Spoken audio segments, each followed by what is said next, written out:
essa última canção que fala ali, né, sobre o Vale de Ossos Secos, lá em Ezequiel. E eu estava refletindo nisso, porque às vezes a gente está há tanto tempo na fé, a gente está há tanto tempo na igreja congregando, vivendo vida de igreja, que às vezes a gente esquece de se maravilhar com aquilo que Deus faz, esquece que o Senhor ainda realiza obras, que o Senhor ainda fala ao coração do seu povo. Às vezes por conta do tempo, isso é muito comum acontecer com os crentes antigos, né? Faz 15 anos que eu ouço a respeito disso, então já não salta mais ao coração, já não mexe tanto na mente como mexia no começo. Mas eu desafio você a fazer algo que eu estou buscando, realmente esse reavivamento pessoal, de me maravilhar com aquilo que Deus fala através das canções, com aquilo que Deus fala através da palavra. O pastor falou lá de Riacho, né? Tem uma das nossas crianças lá, chamada Arthur. Há uns finais de semana atrás, a gente estava lá no final do momento, a irmã dele chegou e disse: não, é porque a menina da minha escola está doente. Aí, qual foi a resposta de Arthur? Se ela está doente, vamos orar que Jesus vai curar ela. Eu olhei assim e disse: rapaz, faz 15 anos que eu sou crente, eu tenho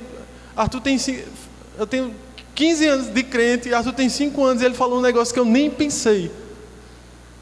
Então, imagina só como é importante a gente estar com o coração sempre renovado para a palavra de Deus, com o coração sempre atento para aquilo que Deus fala, e a gente não pode deixar de se maravilhar com aquilo que o Senhor faz, com aquilo que o Senhor fez e continua fazendo em nossas vidas. Então, que você possa buscar por isso, também buscar por esse reavivamento pessoal, que você possa revisitar a sua mente. Se você está nessa situação, eita, faz tempo que eu não sinto a presença de Deus, faz tempo que eu não sinto aquela fervura em meu coração, que você possa revisitar a sua mente, buscar o Senhor e pedir para que o Senhor renove isso em sua vida. Amém, meu irmão? Meus irmãos, vamos à palavra do Senhor. Eu vou pedir que você abra a sua Bíblia lá no Evangelho de João.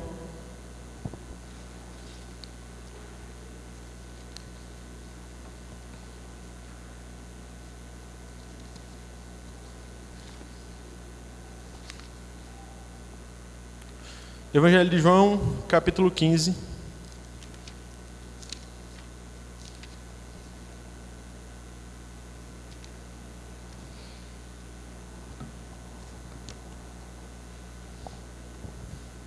Todos acharam? João, capítulo 15. A gente vai dar continuidade ao texto que o pastor Davi trabalhou na semana passada, né?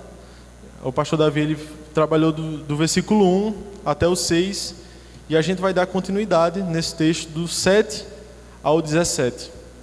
Então, vamos à palavra do Senhor. João 15, nós vamos ler do verso 7 ao 17. E o texto diz o seguinte: se vocês permanecerem em mim e as minhas palavras permanecerem em vocês, pedirão o que quiserem e lhes será concedido. Meu Pai é glorificado pelo fato de vocês darem muito fruto, e assim serão meus discípulos. Como o Pai me amou, assim eu os amei. Permaneçam no meu amor. Se vocês obedecerem os meus mandamentos, permanecerão no meu amor, assim como tenho obedecido os mandamentos de meu Pai, e em seu amor permaneço. Tenho-lhe dito essas palavras para que a minha alegria esteja em vocês e a alegria de vocês seja completa. O meu mandamento é este: amem uns aos outros como eu os amei. Ninguém tem maior amor do que aquele que dá a sua vida pelos seus amigos. Vocês serão meus amigos se fizerem o que eu lhes ordeno. Já não os chamo de servos, porque o servo não sabe o que o seu senhor faz. Em vez disso, eu os tenho chamado amigos, porque tudo o que eu ouvi de meu Pai, eu lhes tornei conhecido. Vocês não me escolheram, mas eu os escolhi para irem e darem fruto que permanece, a fim de que o Pai lhes conceda o que pedirem em meu nome. Verso 17: este é o meu mandamento: amem uns aos outros. Meus irmãos, no capítulo 14 do Evangelho de João, Jesus, ele já começa a preparar os seus discípulos para aquilo que aconteceria. A gente conhece esse texto. Não se perturbe o coração de vocês, creem em Deus, creem também em mim. Na casa do meu Pai há muitas moradas. Jesus, sabendo aquilo que aconteceria com os discípulos, aquilo que os discípulos passariam, as provações que os discípulos passariam depois da sua morte, depois da sua ressurreição e depois da sua assunção aos céus. Jesus sabia que os discípulos eles passariam por muitas tribulações e por muitas dificuldades, e a preocupação de Jesus aqui no capítulo 15 é que os discípulos permaneçam e deem frutos. Da mesma maneira em que o capítulo 15 fala desse amor tão grandioso de Deus, ao mesmo tempo Jesus dá essa cobrada, Jesus dá essa alertada aos discípulos: vocês precisam dar frutos. Vocês precisam dar frutos. E a gente vê isso, o relato repetidamente. Vocês precisam dar fruto. Quando vocês derem frutos, vocês dando fruto. Isso é algo muito recorrente quando a gente lê o capítulo 15, porque de fato isso é o que o Senhor esperava dos seus discípulos. Isso é o que o Senhor espera de nós que somos discípulos dele. Todo aquele que é nascido de Deus, todo aquele que experimentou a graça de Deus, todo aquele que entregou sua vida em algum momento a Deus, que o Espírito Santo começou a fazer parte ali, fazer habitação nessa pessoa, essa pessoa passou a ser um discípulo do Senhor. Não tem como eu dizer que eu sou um crente, que eu tenho meu coração convertido, se eu não sou um discípulo do Senhor. Isso é uma conta que não fecha. Eu imagino que o pastor Davi tenha falado a respeito disso a semana passada, nos primeiros versos do 1 ao 6, mas isso é algo muito sério que Jesus traz aqui no capítulo 15 de João. Um verdadeiro discípulo, ele gera frutos. Um verdadeiro discípulo, ele dá frutos. E no verso 7 e verso 8, Jesus ele faz uma promessa aos discípulos. Lembre que os ouvintes aqui, as pessoas que estão ouvindo aqui são os discípulos de Jesus, são os ouvintes aqui. Jesus está falando para seus discípulos, para pessoas que ele conhece, para amigos, que ele vai dizer mais lá na frente. Se vocês permanecerem em mim, as minhas palavras permanecerem em vocês, pedirão o que quiserem e lhes será concedido. Meu Pai é glorificado pelo fato de darem muito fruto, e assim vocês serão meus discípulos. Jesus ele faz uma promessa aqui, uma promessa que chama muita atenção aos nossos olhos, porque ele diz: o que vocês pedirem, meu Pai fará.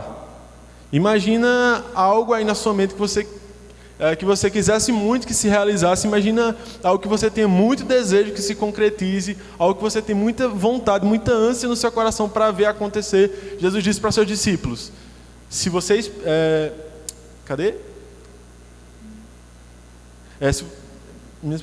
pedirão o que quiserem e lhes será concedido. Então isso é uma afirmação que Jesus faz para seus discípulos, mas essa afirmação ela tem uma condicional, não é simplesmente os discípulos pedir o que eles quiserem, porque o texto é muito claro: se vocês permanecerem em mim e as minhas palavras permanecerem em vocês, pedirão o que quiserem.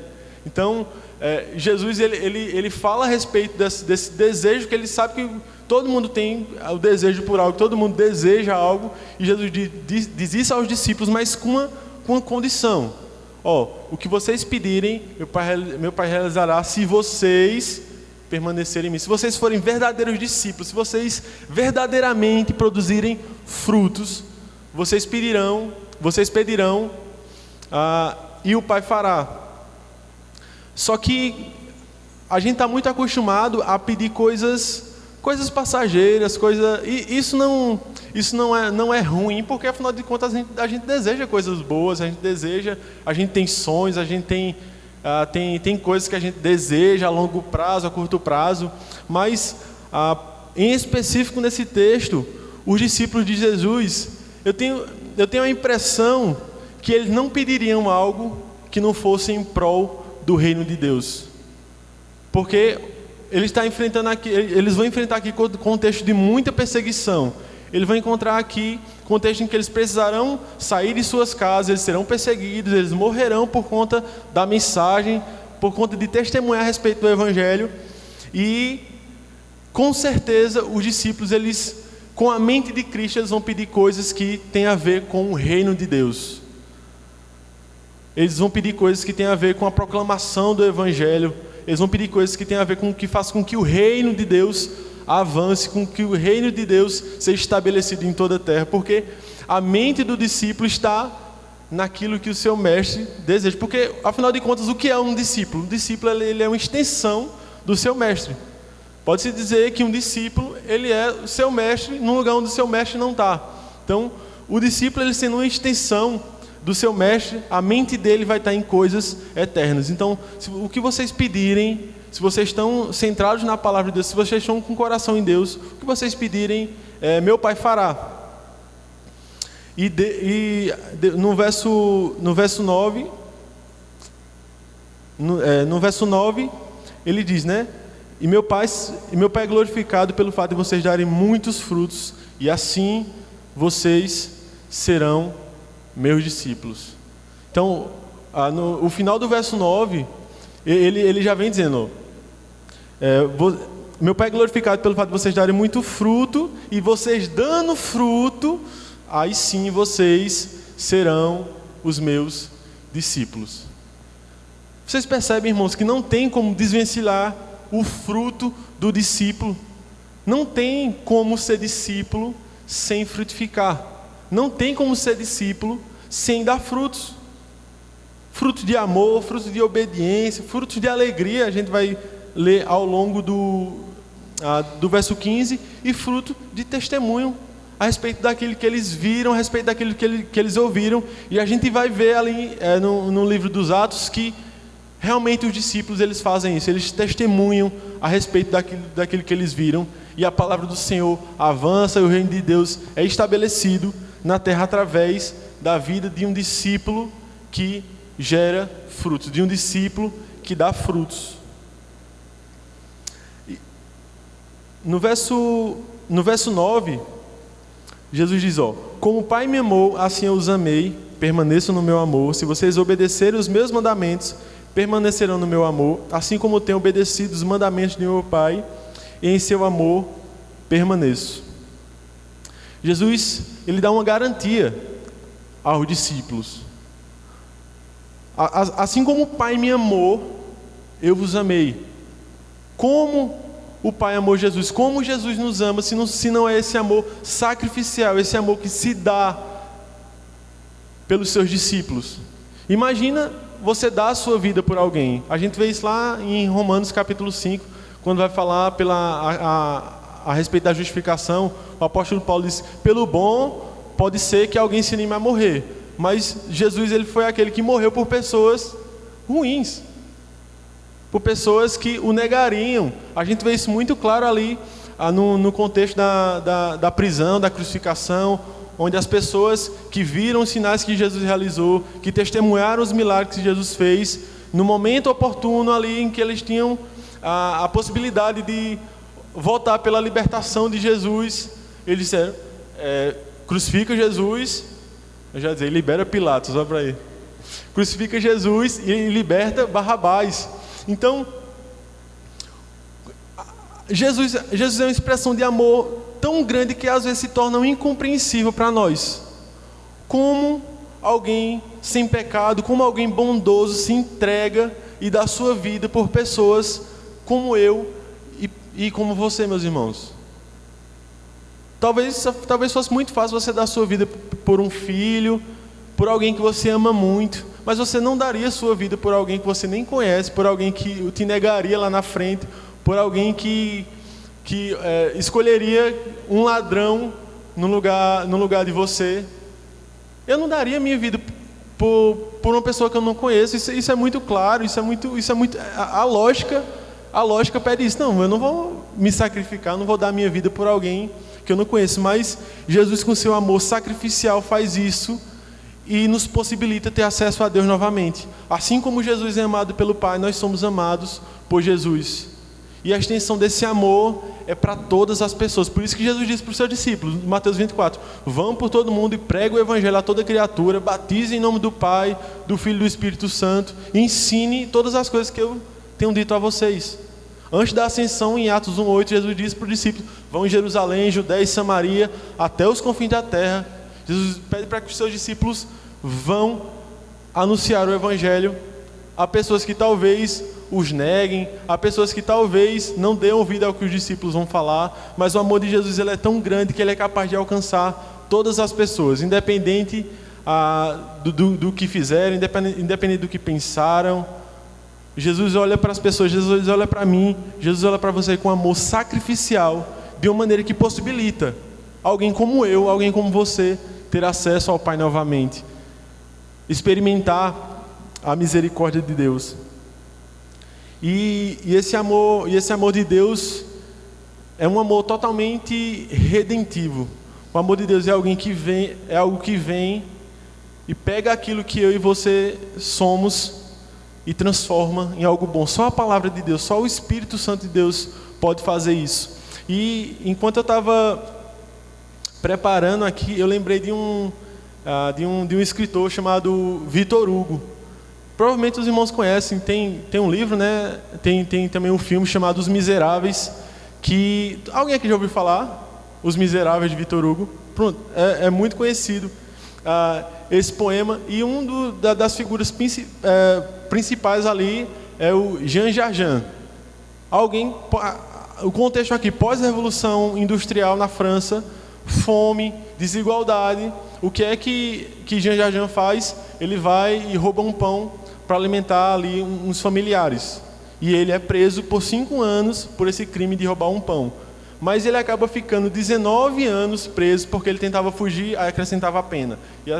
Tentava fugir e acrescentava a pena. E ele passou 19 anos preso.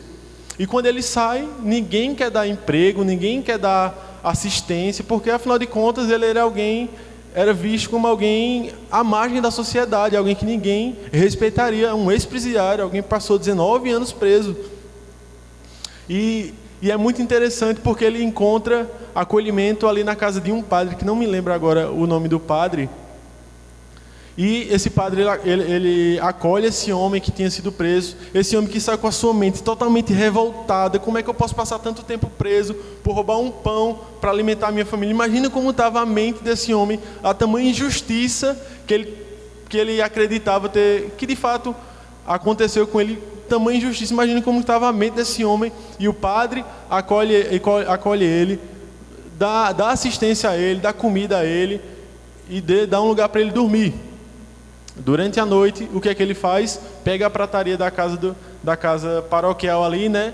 E foge. Nesse meio tempo, ele é encontrado pelos guardas e esses pratos aqui, esses talheres? Não, foi o padre que me deu. Vamos lá, tirar essa história limpa, porque afinal de contas ele é um ex-presidiário. E chega lá, o padre, sim, foi eu que dei a ele, e ele ainda esqueceu essas aqui. Então, eu trouxe esse exemplo porque o exemplo dele para mim é uma história de redenção muito, muito incrível. Não é que seja um poema, mas é algo muito incrível, porque a partir daquilo que o padre fez, a partir daquilo que o padre fez na vida dele, com essa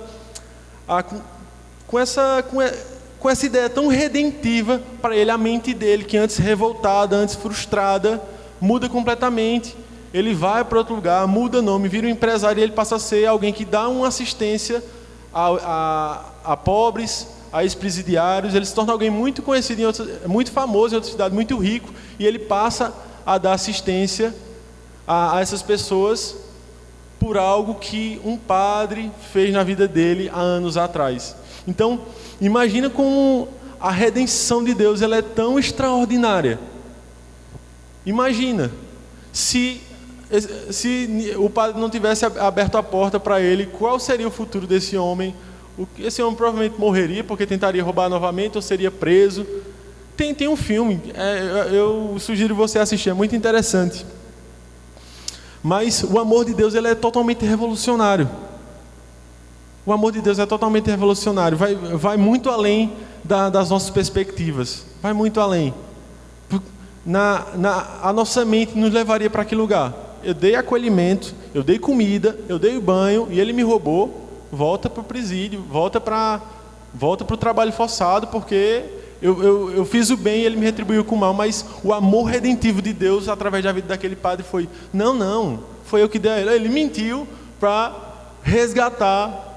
Mentir não é uma coisa boa, mas ele mentiu para resgatar a vida daquele homem. Então imagina como o amor de Deus nos constrange, meus irmãos. Como o amor de Deus é tão redentivo, como o amor de Deus é tão disponível para mim e para você. Por isso que não faz sentido eu dizer que sou um discípulo de Jesus se eu não dou frutos. Não faz sentido. É o que nós precisamos repensar. É o que nós precisamos revisitar na nossa mente e dizer: rapaz, eu estou meio fora dos trilhos e eu preciso me tornar um verdadeiro discípulo de Jesus. Eu estava dizendo isso ontem. Eu não prego essa mensagem específica lá em Riacho porque ainda algumas coisas para mim não são aparentes. Os frutos, a forma de falar, não parece que eu estou falando com um discípulo. Mas a gente estava lá ontem e o que eu falei? Eu falei a respeito da conversão. Mesmo a gente precisa nascer. O texto de João 3, o diálogo de Jesus ali com Nicodemos, a gente precisa nascer de novo.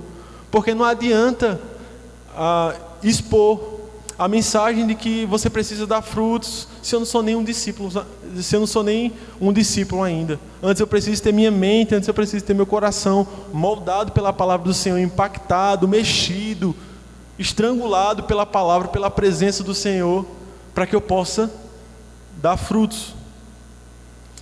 E o verso 11,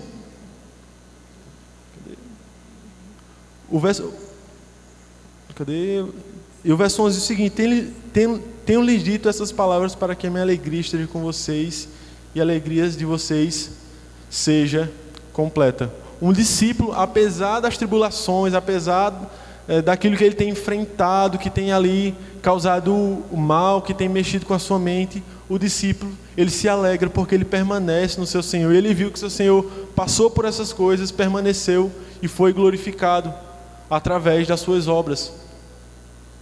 Então, o discípulo, ele é alguém que se alegra no Senhor. Ele é alguém que se alegra naquilo que o Senhor fez na cruz do Calvário. E a partir do verso 11, vamos ler novamente: tenho-lhe dito essas palavras para que a minha alegria... A partir do verso 12: o meu mandamento é este: amem uns aos outros como eu os amei. Ninguém tem maior amor do que aquele que dá sua vida pelos seus amigos.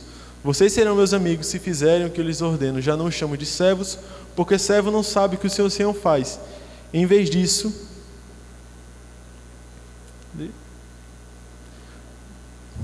rapaz, eu perdi aqui.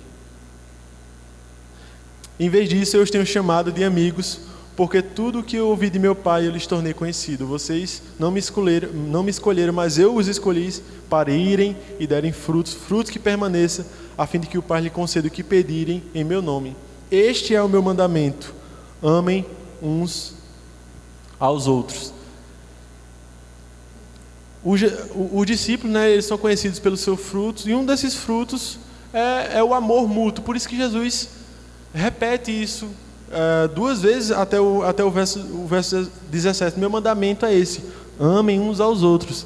Amem uns aos outros. Na comunidade de vocês, com seus irmãos da fé, amem uns aos outros. Um discípulo, ele dá fruto. Um discípulo, ele ama o seu irmão. Ele ama, e não é um amor teórico, é um amor prático. Um discípulo, ele é alguém que se importa com o seu irmão. Ele é alguém que de fato ama, não de falar, mas de ação. Um discípulo, ele dá fruto. Um desses frutos é o amor na comunidade. Se vocês não amam uns aos outros, como é que vocês vão dizer que amam a Deus que vocês nunca viram? Não é isso que a palavra fala?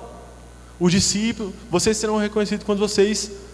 O mundo saberão que vocês são meus discípulos quando vocês fizerem o quê? Quando vocês amarem uns aos outros. E Jesus, ele faz esse resumo do mandamento, né? Ame o seu Deus de todo o seu coração, de toda a sua alma, de todo o seu entendimento, e ame ao próximo como a ti mesmo. Jesus diz lá em Mateus 22 que a lei e os profetas dependem disso, do amor. Vocês precisam amar uns aos outros.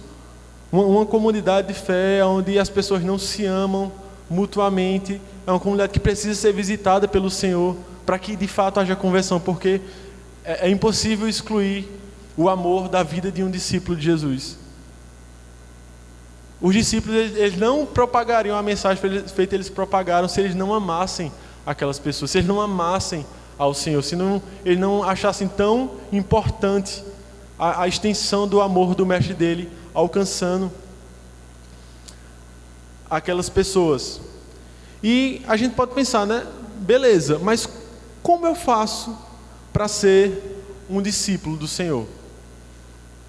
Quando nós nos convertemos, o que é que acontece? A gente, em algum momento, a gente vai numa igreja, vai em um culto, ou alguém faz uma visita na nossa casa. E eu não sei o que os irmãos sentiram, mas eu lembro no dia que eu me converti, eu entrei na Assembleia de Deus, Madureira, lá do Santa Rosa. Eu tinha acho que 12, 13 anos, eu e um amigo meu, e no final do culto, a gente queria se converter, a gente se converteu junto nesse dia. A gente queria se converter. Aí veio lá a esposa do missionário, a gente fez uma oração, repetiu uma oração lá, e a partir daquele momento eu me tornei o irmão Júlio. E o outro, o irmão Juninho, que era meu pareia. E naquele culto eu sinto que eu lembro que eu senti algo tão puro em meu coração. Não sei nem, acho que você deve ter passado por isso. Senti aquele queimou, aquele fervor em meu coração. Não, eu preciso servir a Deus, eu preciso ter comunhão com esse Deus. Foi incrível o que aconteceu dessa chama no peito, dizer que não, eu preciso me tornar um discípulo, eu preciso servir a esse Senhor. Ele fez isso por mim. Meu Deus do céu, Ele fez isso por mim, eu preciso servi-lo, eu preciso que a minha vida seja dele. E isso acontecendo, essa certeza da visitação, de não, o Espírito Santo trabalhou ali em meu coração, minha mente foi mudada. No outro dia eu só estava pensando nas coisas do céu, meu coração só estava olhando para aquilo, sentindo aquilo que era do céu, minha mente só estava vidrada naquilo do céu. Aí tinha semanas de oração, todo dia eu estava lá, e aquele amor, não, eu estava acho que só não tinha programação na igreja na segunda, mas de terça a domingo eu estava na igreja, seja com os adolescentes, seja quando não tinha nada com os jovens, eu estava tendo comunhão lá na frente, enfim, porque eu queria servir a Deus, eu queria compartilhar, eu queria ser amado por aquela comunidade, por aquelas pessoas, por aqueles irmãos. E ali, em algum momento, você se tornou um discípulo do Senhor. E um discípulo, os frutos que o discípulo dá não tem necessariamente a ver com suas habilidades, porque você pode pensar, eita, mas eu não sei falar direito, como é que eu vou dar fruto? Eita, eu não entendo as coisas direito, como é que eu vou dar fruto? Eita, eu não sou igual a essa pessoa, como é que eu vou dar fruto? Eita, como é que eu vou dar fruto? Como é que eu vou dar? E a gente começa a dar desculpas para mascarar a nossa falta de compromisso. Como é que eu vou dar fruto se eu não sei ler direito? Como é que eu vou evangelizar? Mas, meus irmãos, o fruto vai muito além da nossa capacidade ali intelectual, porque o Senhor, Ele conhece o nosso coração. Às vezes, você, com o fruto do amor, você vai conseguir alcançar muito mais gente do que aquela pessoa eloquente, que prega, que tem vários textos na cabeça, mas às vezes com um abraço, às vezes com extensão do amor de Deus, você consegue alcançar uma pessoa de uma forma que o pastor Davi não consegue. O pastor Davi prega aqui, e a pessoa, beleza, fica resistente. Aí você chega, dá um abraço, fala do amor de Deus, e aquela pessoa se quebranta. Você pode dar o que você tem. Você não precisa ser igual a ninguém. Eu não preciso ser igual a ninguém para frutificar, porque a minha função de discípulo é frutificar com aquilo que eu tenho. Seja obedecendo, seja amando as pessoas, seja me alegrando naquilo que Deus faz, seja testemunhando aquilo que Deus fez na minha vida. Eu não lembro de nenhum texto bíblico, mas você não sabe o que aconteceu na sua vida, você não sabe a forma que Deus te transformou. Você pode testemunhar, e aí sim você vai ter a consciência de que você é um discípulo de Deus, um discípulo de Jesus, porque você está testemunhando, você está amando, você está propagando a mensagem do Evangelho para outras pessoas. E tem algo interessante aqui que Jesus fala para seus discípulos: vocês serão meus amigos se fizerem os que lhe ordeno, o que eu lhes ordeno. Já não os chamo de servo, porque o servo não sabe o que o seu Senhor faz. Em vez disso, tenho chamados de amigos. Se a gente entende que Jesus está dando uma certa cobrança nos seus discípulos, e Ele diz que seus discípulos são amigos, meus irmãos, dá para a gente entender que um amigo, ele tem uma função muito importante na nossa vida, é de nos alinhar. é de nos chamar para perto. Se vê que eu estou longe, vai lá me buscar para perto. Se vê que eu estou indo pelo caminho errado, vamos lá realinhar aqui seu caminho. O amigo, ele serve para afiar o outro. O amigo, ele serve para abençoar a vida do outro. Porque se o pastor Davi é meu amigo, por exemplo, ele vê que eu estou no caminho errado, ele para não ficar chateado com ele não me cobra, ele não me exorta, ele não está sendo um bom amigo. Porque um amigo verdadeiro, um amigo que se importa com você, é alguém que vai querer que você seja parecido com Jesus. Vai ser ruim, a cobrança na hora vai, mas vai gerar bons frutos em você. Um verdadeiro amigo, ele vai fazer com que você se alinhe com Deus se você está distante. Ele vai fazer com que você seja reavivado pelo Espírito Santo se você está frio. Um verdadeiro amigo, ele vai se importar com isso. Ele não vai só querer sua companhia, ele vai querer que você seja um discípulo de Jesus. Nós precisamos ter esse tipo de amigos. Nós precisamos ter amigos que nos levam para perto de Deus. Um verdadeiro amigo, ele é aquele que nos leva para perto do Senhor. E João 15, né, ele vem com essa grande manifestação do amor de Deus pelo seu povo, e ele traz essa responsabilidade de que você fazer parte do corpo de Cristo torna você um discípulo. E uma vez que você é um discípulo, é esperado, Jesus diz que o Pai se alegra quando você dá frutos.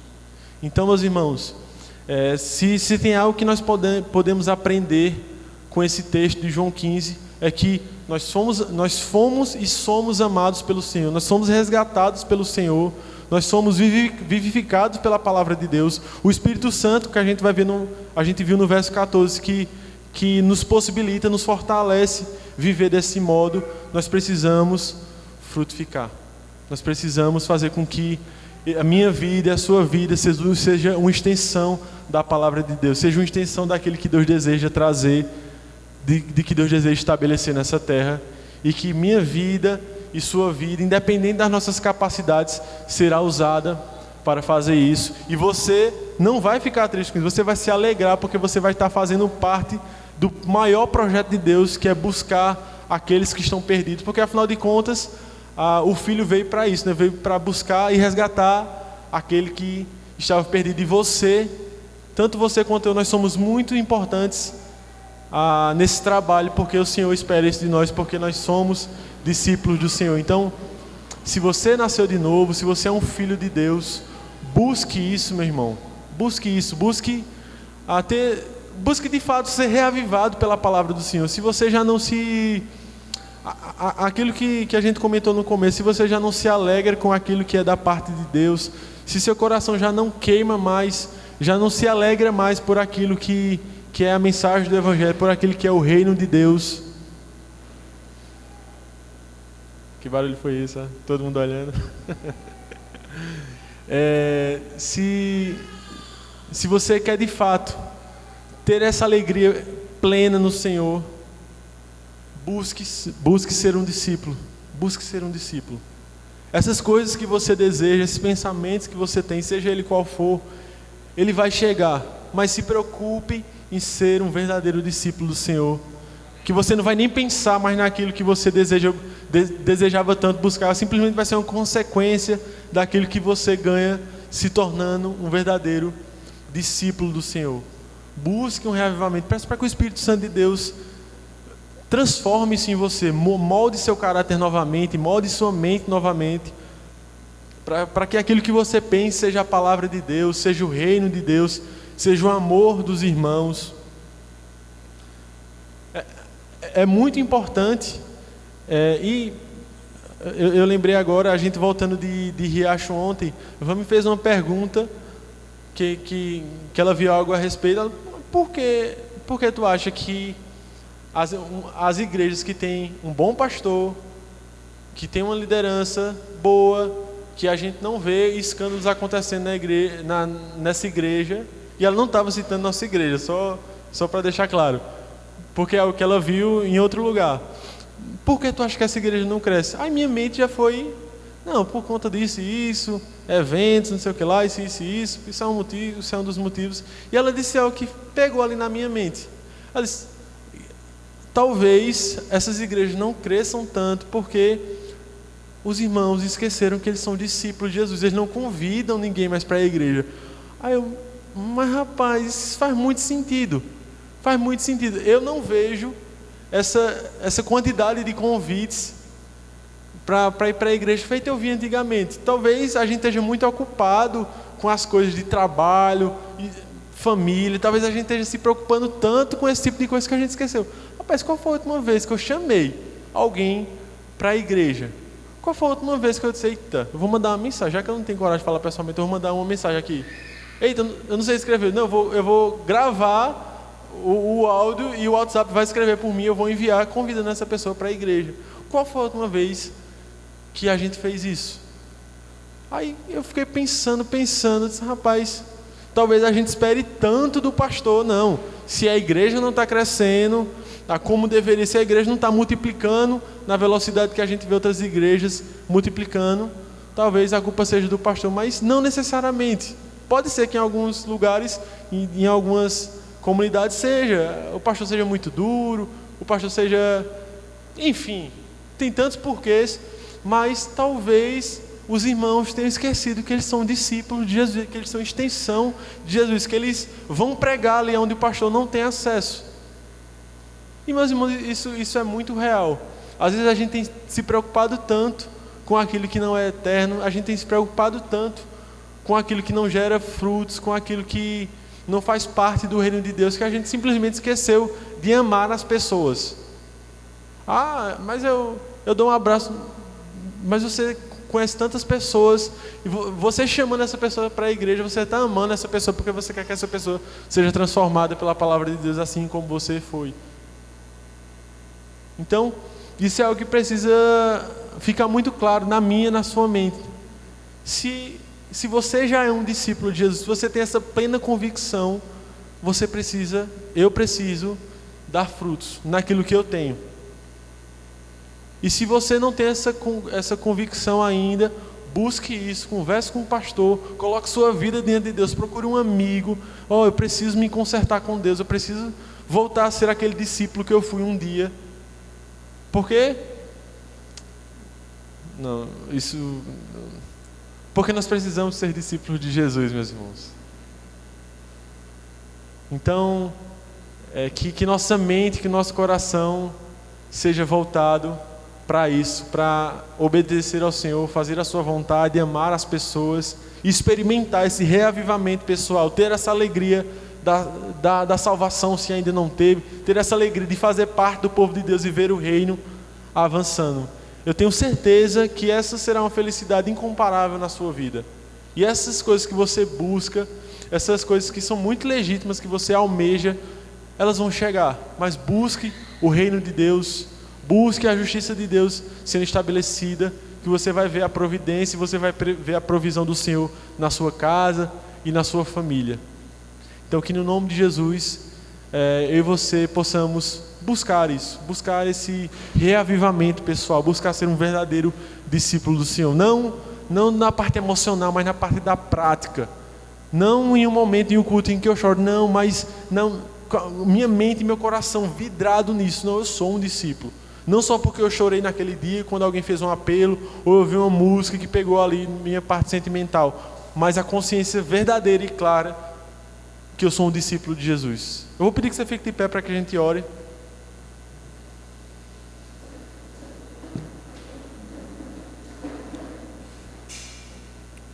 E que você possa colocar a sua vida diante do Senhor nessa noite.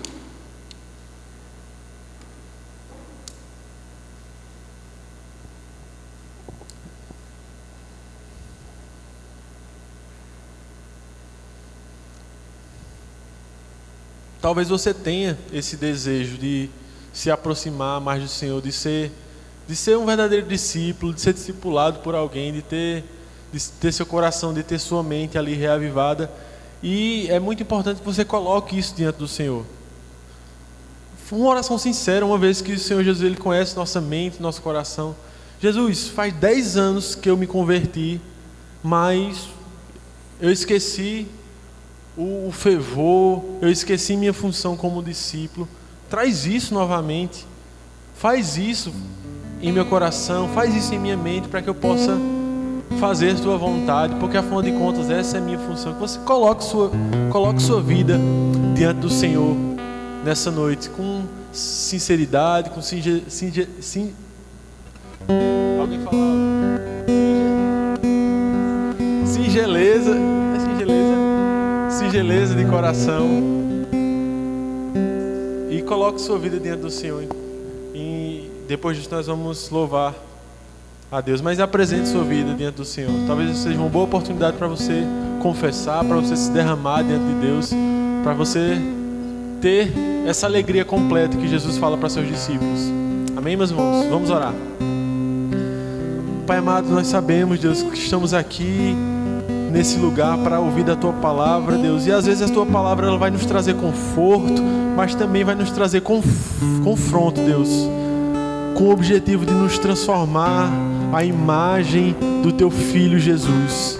Nós colocamos nossa vida diante do Senhor nessa noite, Deus, sabendo nossa pequenez, Deus, sabendo que às vezes nós fazemos aquilo que não Te agrada, Deus, mas nós queremos nos colocar, Deus, nos apresentar diante de Ti nessa noite, Deus, com o nosso coração puro diante de Ti, Pai.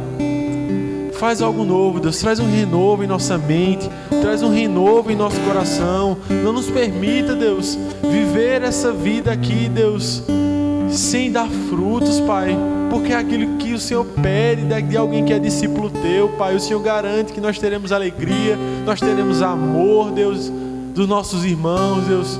Nós veremos o reino de Deus avançar, então nós queremos isso nessa noite, Pai.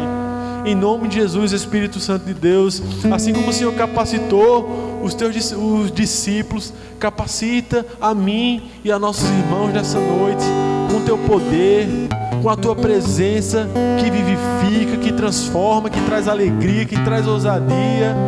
Nós nos colocamos diante de Ti nessa noite, Senhor. Faz Tua vontade, Pai.